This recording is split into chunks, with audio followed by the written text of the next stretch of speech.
I'm David Pakman here in Denver, Colorado at the National Conference for Media Reform. I'm here with Mickey Huff, Director of Project Censored. Great to meet you. Great to talk to you about this. Good to be here. Thanks so much for having us. Let's start with, what is junk food news? Well, Project Censored, we're a media research organization that covers underreported news stories. And one of the things that we do every year is we actually cover stories that the media do cover instead of covering actual news stories. So the junk food news meme from our founder, Carl Jensen, looks at what are more like Twinkies for the brain, right? The titillating, sensationalized stories that seem to make the headlines and crowd out real news stories. So anything over the years from Clara Bell as "Where's the beef?" right, and sweeping the nation, to O.J. Simpson and whatever the Kardashians are up to, or here we are at the Media Reform Conference in Denver, and Tim Tebow was all in the news, and one of our big junk stories this past year was the Tebowing phenomenon that swept the nation. Meanwhile, the Stop Online Privacy Act was going on, and the corporate privatization war in conjunction with Congress on internet freedom was raging, but everywhere else it was all Tebow all the time. So let's talk about the cycle. So in other words, you could imagine a number of ways that this happens. So number one would be people aren't interested in SOPA, so therefore corporate media outlets don't cover it, and then everybody's happy, except for people who say that's wrong. Yeah. Or the other way would say, well, people would care about those issues, but it's the media outlets that are saying, no, these other issues will get higher ratings because we can turn them more into infotainment. So then that's kind of the catalyst. Is either of those, like, where does this start in your mind? Well, there's plenty of blame to go around for these types of problems, and of course the public's appetite for titillating and sensational stories is there. But what polls have shown over the years is that the public may like some distraction and certainly likes to be entertained. And you said infotainment, which was one of the subtitles of our junk food news chapter a couple years ago on infotainment. People increasingly in media like to be entertained while they're learning things, right?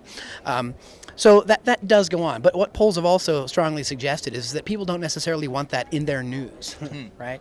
And the first point that you made is a common refrain among big media corporate CEO types and representatives that go and testify to Congress. Yeah. They say, we agree that there's a problem, but we're just giving people what they want, and we have to keep our funders, i.e. our advertisers, happy, and we have to keep our shareholders happy. That's a rare moment of candor. That is true. But the notion that they have to do it by amusing people to death, to quote Neil Postman, that's inaccurate. And it's really kind of an excuse that's given.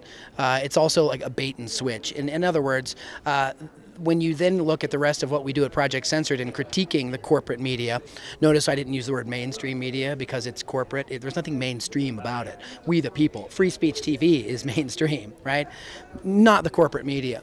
And we point out how corporate media do not cover stories. So the idea that somehow they're giving people what they want is really nonsense on several levels, principally because people do want to know certain things that are going on. People need to know what's going on with technologies like the internet, right? Because we're increasingly dependent on all of these technologies. And if people don't know what's going on with these media, it's going to be easier and easier to control sort of the public mind, so to speak. So we think it's really important to point out not only that corporate media are addled with this kind of junk and new top-down managed news type propaganda, but also that there are things we can do about it. And one of the things you can do about it is turn it off. Turn off the corporate media and go to alternative and independent sources and really act in ways as a citizen journalist becoming the media, right? So these are things that we can really do.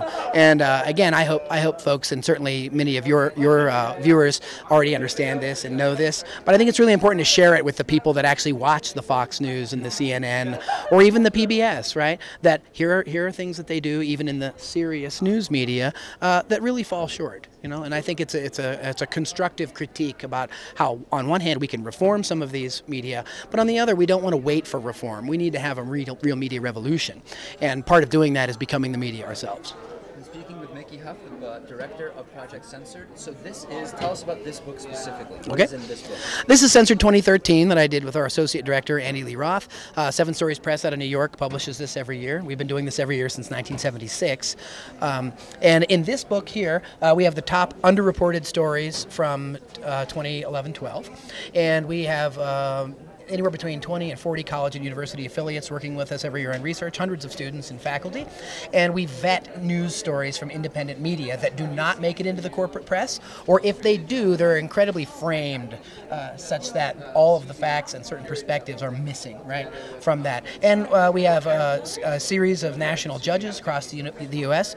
that then go and look over these stories and after their research, and then we sort of have this list. We increasingly, however, talk about them in these topical clusters so that they are connecting the dots, right, between the themes and the topics. So we have whole sections on the police state, several stories on the NDAA, FBI terror plots, HR 347, criminalizing dissent, and so forth. So instead of those just being randomly placed in a list, they're in a cluster where people can begin to connect the dots and see how these things are happening. So that's one thing that's in the book. We do a deja vu follow-up. We also have a truth emergency section, an unhistory section, where we look at historical censorship and so forth. So we do a lot of different things other than the list, and you know, we're happy to be here in Denver at the Media Reform Conference to have dialogue with people that really care about these things. Fantastic. Great to meet you. Thanks for being here, and we'll be back with more at the National Conference for Media Reform.